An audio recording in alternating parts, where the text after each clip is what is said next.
Well, in light of today's holiday, one local school now looking to promote cultural unity.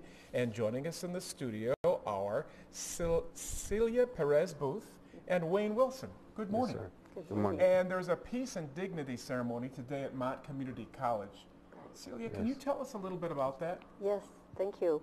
In 1991, after a Sundance in New Mexico, Flaquiel, an elder from Mexico, and several other elders sat down to discuss what they were going to do about the celebration, the 500-year celebration in 1992.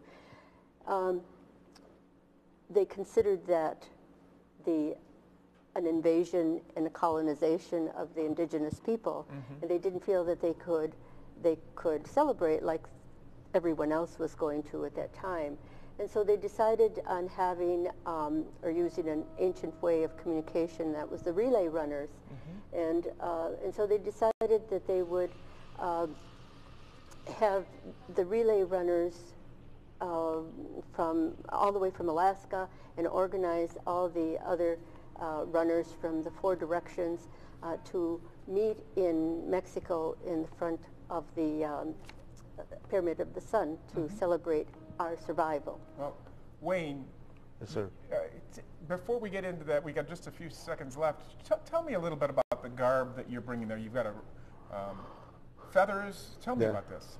This is we use feathers for purifying. It's beautiful. So there's a lot of meaning to the feathers. Are you going to be participating in the ceremony today? Yes, sir. What will you do? I will be saying the prayers, helping with the prayers, and they'll speak to the public, to students. Yeah, it's because of Wayne that we have the tree of peace and dignity at Mott Community College.